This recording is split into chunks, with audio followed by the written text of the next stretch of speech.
Əziz Yurd FM-də işin adamını izləyənlər və dinləyənlər, mən Kamran Yaradanquliyevin təqdimatında proqramımızı həm izləyin, həm də ki dinləyin. Sualınız olsa isə belə edin. Zəng və WhatsApp nömrəmiz 099 6 907 907. Bu vasitədən yararlanaraq qonağımızla həm söhbət ola bilərsiniz. Bir məqamı vurğulayım. İşinin adamı studiyadadır. Bəli, işin adamı studiyadadır. Əziz sahibkarlar, siz bir çox mövzuda, mən özüm də bu siyahıdayam, stressdəsiz, sual altında qalan məsələlər var. Onlardan da biri də nədir? Bilmirik, pul qazananda oturaq düşünək, bunu xərcləyəndə, yoxsa qazandığımızı xərcləməyi düşünəndə gözlənilməz xərclər çıxır. Bax, burada biz gərək hüquqi baxımından savadlı olaq, bilək bu işi. Amma oturub həyatımızı bir də buna gecə-gündüz ayırsaq, məncə vaxt itkisi olar. Bəs işi kimi aparsın? Ona görə də Azərbaycanda məhz bu sahədə işinin adamı olaraq ən tanınmış simalardan biri Pərviz Məmmədovdur. Pərviz müəllim PM Legal şirkətinin təsisçisi və direktorudur, hüquqşünasdır. Bu gün də bizlə birlikdədir. Bir daha deyim ki, İşinin adamı studiyadadır. işin adamını salamlayırıq. Xoş gəlmisiniz. Salamünaleyküm, çox sağ olun. Necəsiz? Sizi salamlayıram. Yaxşı olasınız, minnətdaram. Həmişə yaxşı olasınız. Biz də istəyirik siz yaxşı olun ki, daha da yaxşı əhval-ruhiyyənin işləri idarə eləyək.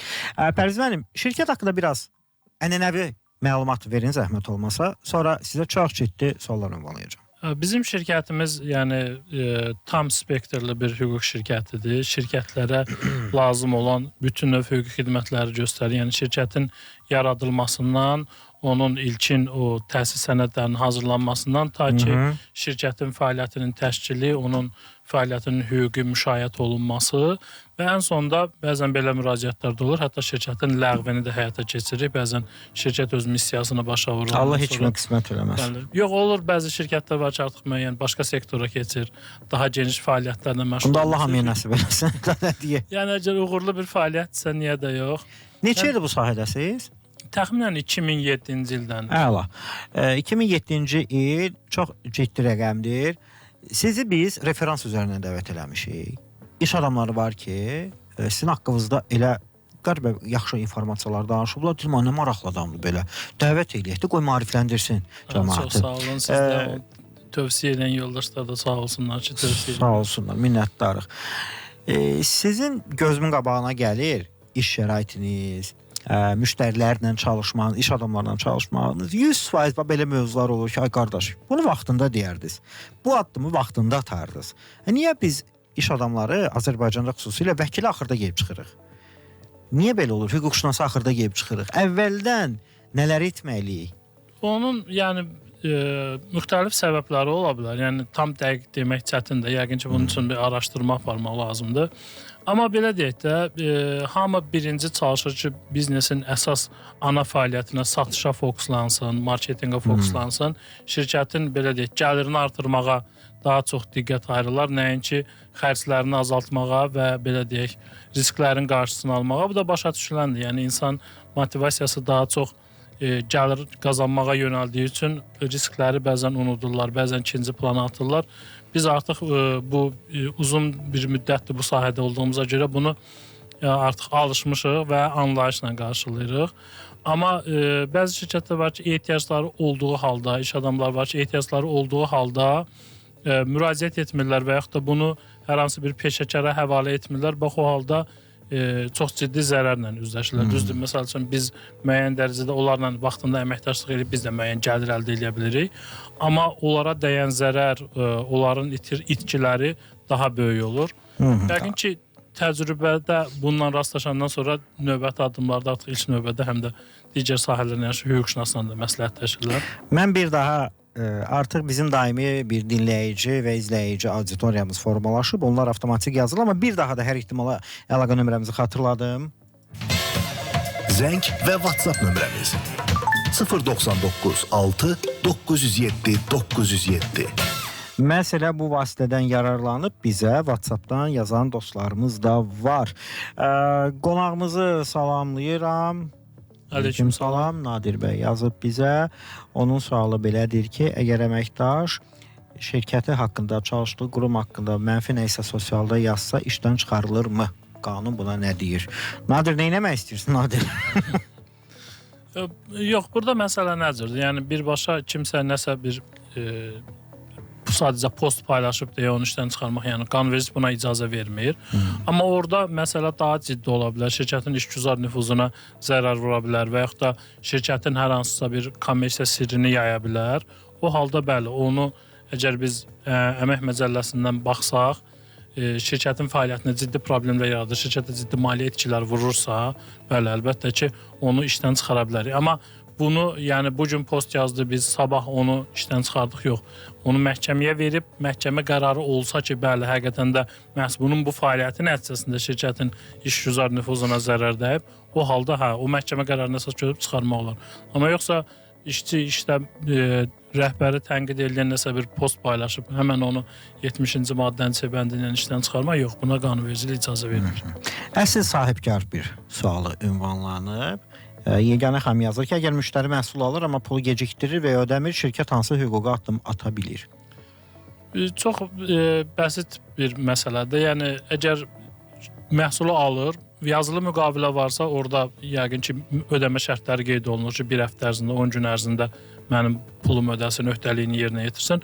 O öhdəliyin icra vaxtı çatdı, 10 gün keçdi, pulu ödəmədisə, sizin onunla bağlı məhkəməyə müraciət etmə hüququnuz yaradır. Aydın. Və siz onu verirsiniz kommersiya məhkəməsinə, bu formada da, belə deyək də, öz borcunuzu, alacağınızı məhkəmə qaydasında ondan alırsınız. Bizim sahəyə də yaxın olan bir mövzu deyim. İndi çoxu bunu assosiasiya eləyərdi özünə aid olan məsələ. Baxın, bir layihədir. Bu layihəni ideya müəllifi, maliyyəçisi, hər tərəfli mən olmuşam, adı maraqlıdır. Bir orada çalışan komandada bir nəfər bu layihəni eyni adı götürür, eyni formatı götürür, eynisində çəkir, özü hazırlayır. Sadəcə burada bir müqavilə yoxdur ortada. Bu onda necə olur? Və layihənin də bundan əvvəlki görüntüləri mən paylaşmışam. Adı amma mənimdir. Belə deyək də, yəni siz burada yəqin ki, siz dediyim, yəni bu situasiya ilə üzləşən hər kəs gözləyir ki, hansısa bir dövlət qurumu çıxsın və desin ki, gəl mən sənin bu hüquqlarını belə deyək, bərpa eləyim, yəni sənə dəymiş zərəri aradan qaldıraq. Amma bunun üçün dövlətin əvvəlcədən müəyyənləşdirdiyi şərtlər var. Əgər bu söhbət burada əmtəə nişanından gedirsə, onun əvvəlcədən qeydiyyatı olmalıdır. Olmalıdır. Əgər bu hansısa addan gedirsə, o ad o qədər geniş yayılmış olmalıdır. Hamı bilməlidir ki, bunu 10 ildir, məsəl üçün Kamran müəllim eləyir, Pərviz eləyir, kimsə eləyir və ona istinad eləyib nəsə bir hüquqi müdafiə tələb etmirlər. Yox, biz 2 nəfər ortada danışmışıq. Yəni maksimumda bir 5 nəfər, deyək ki, bir investor da tapmışıq, onun da biraz məlumatı var. Kimsə bir marketoloq dostu ilə məsləhətləşib, onun da xəbəri var. Ondan başqa heç kəsin xəbəri yoxdursa, dövlət bu sahədə bizi qoruyan bir mexanizm müəyyənləşdirməyib. Yəni bizi heç nə qorumur. Amma əgər mən əmtəə nişanını brendi öz adıma qeydiyyatdan keçirmişəmsə, o halda bəli, mən ona həm vurduğu zərərə görə, həm adımı istifadə etdiyinə görə iddia qaldıra bilərəm və ondan o vurulmuş zərəri tələb edə bilərəm. Okey. Zərbələrdən danışdığı isə bir neçə başqa istiqamətdən keçir alaq. İşinin adamı davam edir.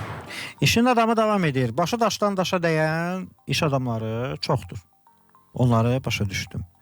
Amma gəlin biz həm də bilirsiniz neyiniyək? Müdafiə sistemi yaradaq. Elə bir müdafiə sistemi olsun ki, bizə tövsiyə verin. Məsələn, dövlət qurumları xüsusilə ilk bir şirkətə baxanda yeni bir şirkət yaradıb. Nələrə fikir verir? Özümüzü nələrdən qoruyaq? Siz burada yəqin ki, nəzərdə tutursunuz bu nəzarət edən qurumları, vergidir, vergisi olsun, sosial olsun və s. Bax, məsələn, ay şirkət, başlayında buna fikir ver. Bu müddətdən sonra gələcəklə bu məsələyə fikir bildirəcəklər. Yəni, belə deyək, ilk növbədə şirkəti qeydiyyatdan keçirirsiniz, o şirkətin nizamnamə kapitalını ödəyirsiniz, yəni 3 ay ərzində nizamnamə kapitalını ödəməyəndə orada cərimə formalaşır. Şirkətin fəaliyyət ünvanını vergi orqanına bildirirsiniz, rəsmi qaydada. Hüquqi ünvan mütləq olmalıdır. Hüquqi ünvan ayrı məsələdir, bir də faktiki ünvan var. Çox vaxt öz yaşadığımız mənzili hüquqi ünvan kimi göstərir, amma faktiki fəaliyyət göstərdiyimiz ünvanı da qeydiyyatdan keçirməyəndə bunun ayrıca bir cəriməsi var. İşçi işə götürürük, ondan əmək müqaviləsi bağlamırıq, işlədirik. Onun cəriməsi var, yəni buna yol vermək olmaz. işçini belə deyək də dərhal götürən kimi əmək müqaviləsi bağlamaq lazımdır, onu rəsmiləşdirmək lazımdır elektron qaydada və ancaq bundan sonra ona işləri tapşırmaq lazımdır. Bundan əlavə deyək ki, hansısa şirkətlərlə müqavilə bağlayırıq. Çalışmaq lazımdır bu müqavilələrin hamısı yazılı formada olsun. Ondan sonra hazırda, yəni indi sahibkarlıq fəaliyyəti ilə məşğul olan vətəndaşlarımız biləcək, amma yeni başlamaq istəyən vətəndaşlar üçün deyim ki, burada elektron qaymə sistemi hazırda aktiv fəaliyyət göstərir. Həmin sistem vasitəsilə bütün qaymələr göndərilməlidir. Eyni zamanda o bağlanmış müqavilələr çərçivəsində verilən malları, xidmətləri təhvil təslim aktı ilə rəsmiləşdirmək lazımdır və olunan ödənişləri də müqavilələrə, elektron qaymələrə istinadla ödəmək lazımdır, ödənişlərini həyata keçirmək lazımdır. Sual. Bu dediklərinizi lazımdır. Əla, gözəl, super, eləyək. Amma təcrübəsi və bilgisiz iş adamları var. Mən çox onları ürəyim ağrıyır, bilmirlər. Və baxır ki, sən demə bunu etmək lazımıymış. Dövlətin orada güzəştləri varmı ki, bala, get, səhvini düzəlt. Bir də eləmə. Bir aydan sonra gəlib yenə yoxlayacağam. Yoxsa görən kimi cərməliyirlər. Yox, açığı belə deyək. Hazırda bir çox dövlət qurumları, yəni vergi və bir neçə qurum var, onların siyahısını internetdən də çox rahatlıqla sahibkarlarımız axtarıb tapa bilərlər. Onlar istisna olmaqla digər dövlət qurumlarının onsuz da yoxlamaları hal-hazırda qadağandır. Yəni hazırda bir çox dövlət qurumlarının yoxlama səlahiyyətləri dondurulub və bu hər il uzadılır bir il müddətinə sahibkarlara güzəşt olaraq. Amma vergi qurumudur, deyək ki, sosial sığorta ilə bağlı Dövlət Sosial Müdafiə Fondudur, əmək müfəttişliyidir. Yəni bunların fəaliyyət elədi ki, bir addım hər hansı bir belə deyək də bir müqavilə bağladı, müəyyən bir ödənişi gecikdirdi, nəyisə ambara düzgün daxil etmədi, idxal etdiyi mallarını ambara mədaxil etmədi. Bunlar avtomatik şəkildə ya gömrükdə, ya vergidə bir belə deyək də bir feil kimi ortaya çıxacaq, bir səhv kimi ortaya çıxacaq və avtomatik ona bildirişlər gələcək. Yəni bunun həm maillə, həm SMS-lə tənzimləmə formaları var.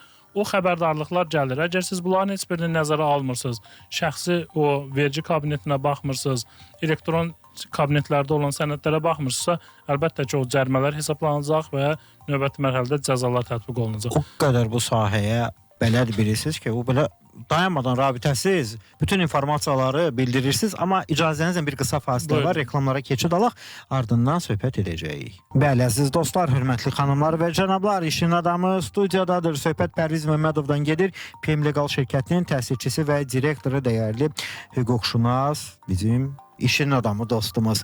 Pərviz müəllim, uzun illərdir bu sahədəsiz. Uzun illərdir. Bəlkə də elə mövzular var ki, hər il, hər dəfə bunu danışırsınız, deyirsiniz, tövsiyə edirsiniz, amma yenə də ən aktual buraxılmış səhvlərdir və Azərbaycan sahibkarının bilməli olduğu məqamlardır. Nələrdir onlar? Bütün sahələrdə biraz deyə bilərsiniz, əhatə eləyə bilərsiniz. Baxın, ən çox bölüşmək istədiyimiz məsələ nədir? Bizim hazırda fəaliyyətimizin ana istiqaməti nədən ibarətdir? Biz, deməli, bir neçə il bundan əvvəl Cənab Prezidentin fərmanı oldu ki, deməli, vahid məhkəmə təcrübəsinin formalaşdırmasından bağlı bir çox məhkəmə qərarları artıq ictimaiyyətə açıq hala gəldi. Biz hazırda komandamızla bir yerdə mütəmadi olaraq gündəlik fəaliyyətimizin bir hissəsi bizim ali məhkəmənin qərarlarını təhlil etməkdir. Yəni, hər gün alqı-satqı müqaviləsi ilə bağlı, podrat müqaviləsi ilə bağlı, mənzillərin alqı-satqısı ilə bağlı, leasinglə bağlı, kreditlə bağlı ali məhkəmə müxtəlif işlərə baxır. Və biz həmin o qərarları təhlil edirik. Baxırıq ki, bizim işimizdə, bizim xidmət göstərdiyimiz şirkətlərin, sahibkarların problemlərinə ali məhkəmə necə yanaşır?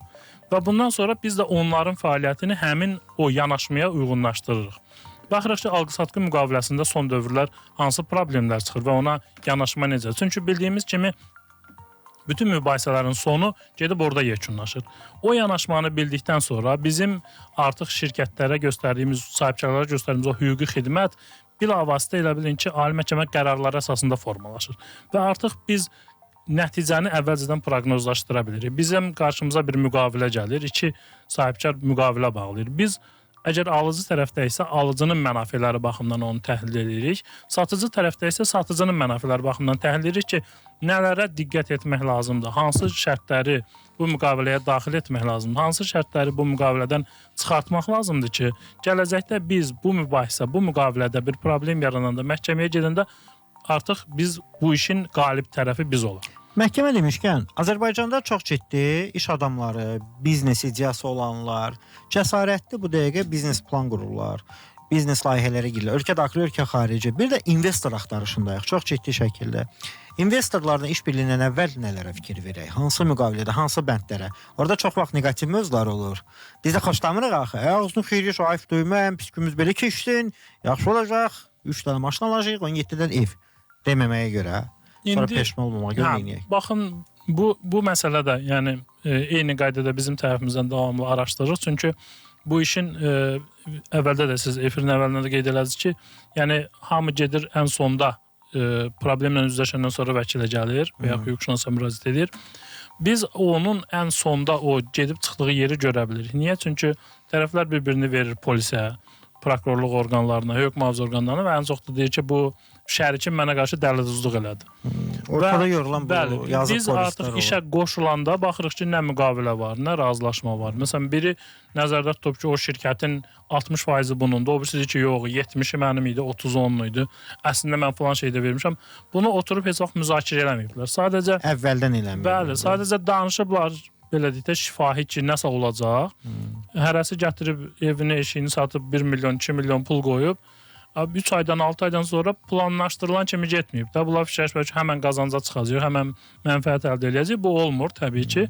İlk problemdəcə, ilk çətinlikdə başlayırlar bir-birlərini ittiham eləməyə.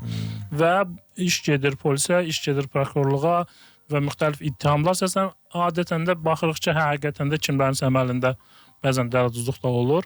Amma bir çox hallarda hüquq mühafizə orqanı deyir ki, bu əslində mülkün mübahisədir. Gedin məsələsi məhkəmə qaydasında bir-birinizə verdiyiniz o vəsaitlərlə bağlı bir-birinizə iddia qaldırın. Onun cəzası nə qədərdir? Olurmu ümumiyyətlə? Əgər belə deyək, tərəflərin birinin əvvəlcədən niyyəti elə o qarşı tərəfin əmlakını talamaq idisə, onun əmlakını ələ keçirmək idisə, o halda təbii ki, o vurulmuş zərərə görə kifayət qədər ciddi cəzalar var. Yəni hətta 10 ilə yaxın azadlıqdan məhrum etmə cəzası da nəzərdə tutulur orada. Daha ağır cəzalar da var. Yəni o törədilmiş əməlin belə deyək də ağırlığına görə, vurulmuş zərərin ağırlığına görə olur.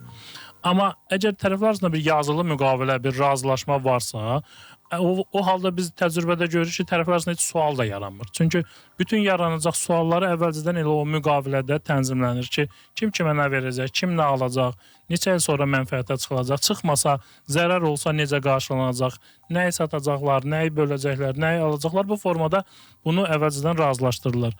Və sabah bu iş alınmayanda da ayrılmaqda da problem yaşamırlar. Yəni onsuz da qoyulmuş əmlaklar bəlli, onların hamısının dəyəri bəlli, əvvəlcədən qiymətləndirici cəlb olunub, balanslar tərtib olunur, mühasibat sənədləri qaydasında olur.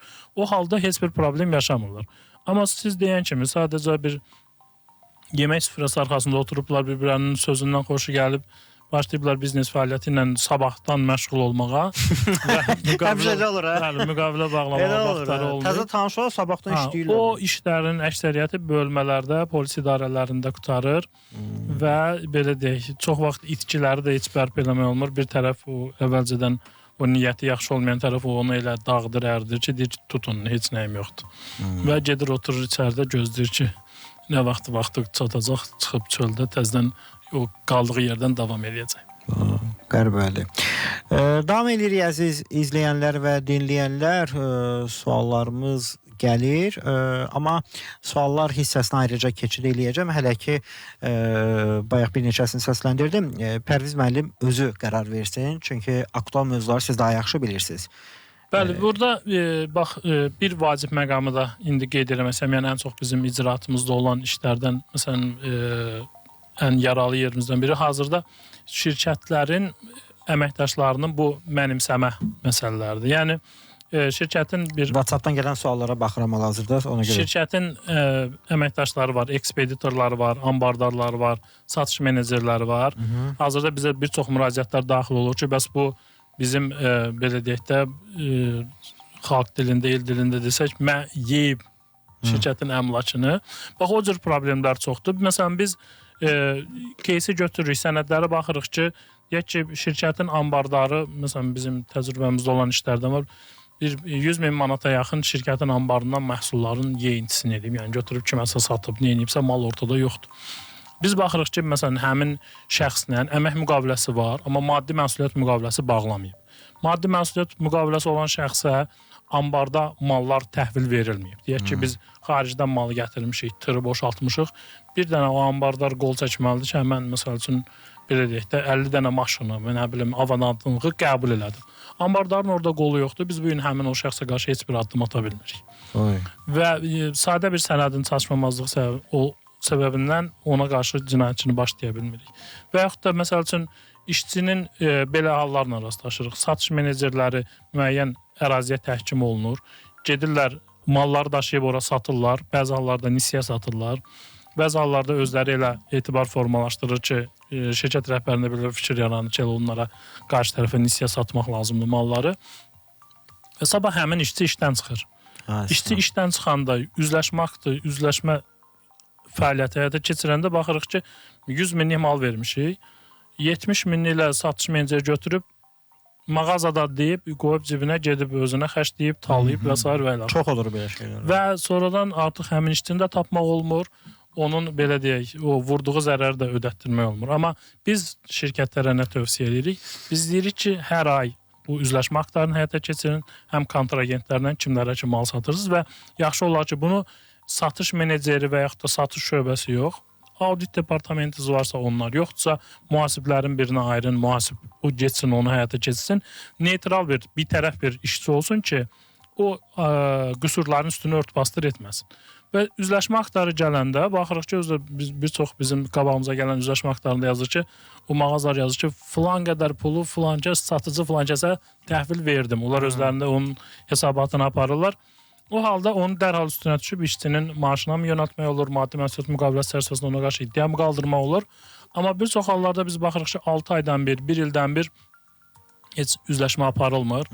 Elə ambardan mal gedir, pulun bir qismi gəlir, bir qismi hardadır bəllidir və illərlə sonra məlum olur ki, bu satıcının əməlbaşda artıq özünün avtomobili var, evlər alıb özünə və s. və ilaxır. Amma şirkətin pulu, şirkətin malı ortada yoxdur. Digər bir təcrübədə olur, məsəl üçün kassadan pulların yeyilməsi hallarına rastlaşırıq, onunla bağlı müraciət olunur və baxırıq ki, məsəl üçün şirkət elektron bir mühasibat sistemi istifadə edir, amma sənədlər ora düzgün işlənilmir. Sənədlərdə problemlər var. Mühasib, məsələn, kasserin o fəaliyyətinə nəzarət etməlidir, bunu həyata keçirməyib və artıq şirkətin fəaliyyətinə əməl başda zərər vurulub. Sonra balaca rəqəmlərdən söhbət getmir orada. Bəli, yəni bizim icraatımızda olan işlər var ki, təxminən yarım milyon manata kimi şirkətə zərər vurulub, amma həmin şəxsin gəliri, əmlakı filan ortada heç nə yoxdur. Ondan artıq o pulu alma, yəni ancaq onun azaddan məhrum etməsinə nail olacaq apardığımız işin nəticəsində.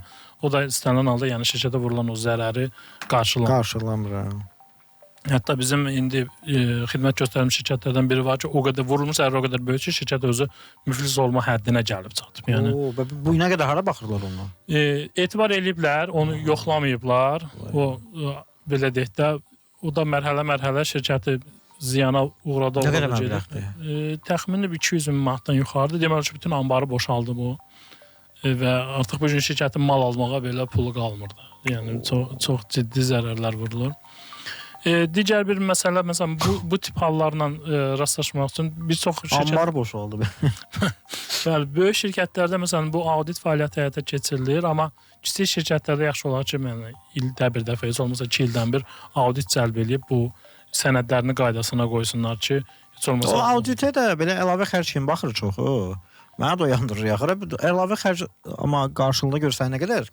Yox, o audit belə deyək də, onsuz da mənimsəmə işlərində, yəni formalaşmış istintaq təcrübəsi ondan ibarətdir ki, audit rəyi olmasa, cinayət işi başlamaq çox çətindir.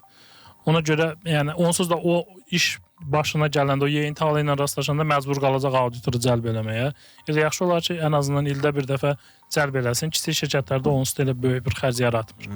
Ən azından onu həyata keçirsə, baxacaq ki, harda yeyintisi var, harda problem var, vaxtında onun qarşısını alacaq. Çatışmayan sənədlərlə onu düzəldib yerinə qoyacaq ki, ən azından sonradan işçiyə qarşı bir iddia qaldıra bilsin. Hətta hər hansı bir şübhə olmadan öncə daimi eləyin də bir ənənə də formalaşsın. Yəni təcrübə göstərir ki... Siz nə yaxşı, yazılar, var, kamera var, diqqət. Çəkiliş gedir. Yəni oğurluq eləmək istəsən də eləmə də qardaş, onsuz da çəkəcəm səni. Burada da ayda ilə bir dəfə bir audit çağır. Oğurluq eləmək istəyəndə bilsin ki, hə, onsuz da gəlib yoxlayacaqlar. Mən niyə Təcrübə də başıma göstərir ki, bu olur. Yəni insan amili olan yerdə səhvlər olacaq, xətalar olacaq, hətta bəzən qəsdən belə deyək də talama halları da olacaq. Ona görə yəni buna hazırlıqlı olmaq lazım. Eyni məsələni məsələn biz hazırda onun da aktiv xidmət göstərilmiş şirkətlərdə həyata keçiririk. Sənədlərin hüquqi auditini həyata keçiririk. Yəni bağlanmış müqavilələr, işçilərlə bağlanan, şirkətlərlə bağlanan müqavilələr, onların belə deyək, mütəmadi yoxlanılmasını həyata keçiririk. Məsələn, olur bəzən bizə case gətirir şirkət ki, bizə məsələn qarşı tərəf bayaq siz də qeyd etdiniz ki, malı vermişik, pulumuzu ala bilmirik. Baxırsan ki, məsəl üçün şirkətin yazılı müqaviləsi yoxdur və yaxud da çox vaxt indi təcrübədə nə halına rastlaşırıq? Biz müqaviləni tərtib edirik, çap edirik 2 nüsxədə. Qarşı tərəfə göndərmişik, qarşı tərəf o müqaviləni imzalayıb geri qaytarmıyor. Biz də ona bir 100 minlik mal göndərmişik. Amma ortada müqavilə yoxdur və o mal artıq belə deyək də real itkidir. Hə, %90 onu geri almaq mümkün olur. Çünki müqavilə bağlamamışıq. Biz tənzim çalışırıq onu yanakı sübutlarla belə deyək təsdiqləməyə. Amma məsəl üçün orada bir təhvil təslim aktları olsa ki, hər dəfə mal göndəriləndə ekspeditor və yaxud da sürücü onu qarşı tərəfə imzalatdırır. O halda sübut etmə nisbətən bu qayda qanun işləmək həmişə qalib olur da. Nə də olmasa. Bunlar əslində heç qayda qanundadır. Bu adi sadə texniki sənədləşmədir. Yəni ən azından bunu həyata keçirsə, məsələn, yaxşı ki bu problemlər zamanında oldu. Demək olar indi hamı çox qəşəng, şəffaf, normal olmalı gərəkən formada işləyirlər. Mən sizə deyərdim ki, hazırda da yenə də bir çox şirkətlər var ki, ona səhlənkar yanaşır və çox ciddi də maliyyə itkiləri verirlər o sahədə. Efirin son dəqiqələridir. Maraqlı da suallar gəlir, düzdür. Üzürlü sayın dostlar, biz əgər belə maraq varsa, gələn dəfə yaxın zamanda yenidən dəvət eləyərik. Dəvət eləsəz hazır. Mən düşünürəm ki, adam bilmirəm hansı sualı ünvanlasın. Bir dənə belə maraqlı bir sual mənim nəzərimi cəlb elədi. Bilmirəm nə demək istəyir, bəlkə siz bilərsiniz. Hüquqi cəhətdən hansı biznes model Azərbaycanda risklidir, amma çox adam ora axışır, belə də yazıblar. Nəyi deyirlər? Valla sektorumu soruşur bilməm, amma məsələn maraqlı bir şey deyim ki, hazırda bir çox belə deyək, sosial şəbəkədə də var. Bizə də müraciət edirlər ki, pulum itdi, pulum batdı. Bu kriptovalyuta sahəsində, birjada ticarət sahəsində bir çox adamlar var ki, hətta bizə müraciət oldu, evini də satıb aparıb ora.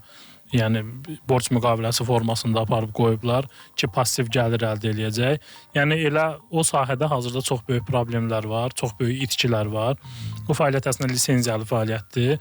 Facebookda, Instagramda hərə bir səhifə açır ki, kriptovalyuta ticarəti ilə məşğul, amma orada ciddi problemlər var. Əgər elə şeylərlə rastlaşıbsa, qətiyyən ora pul qoymasınlar. Cəmi 3-5 şirkət var Azərbaycanda ki, hansı ki, lisenziyalı o işlə məşğul olmaq istəyir. Onların fəaliyyətini araşdırıb ancaq o şəkildə pul qoysunlar.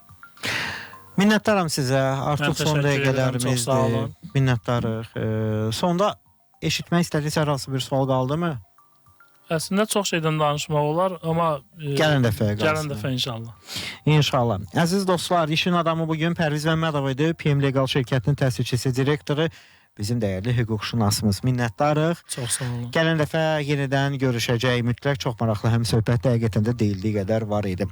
Özünüzü qoruyun. İşin adamı bildirmək istərdim ki, İşinin adamı bitti.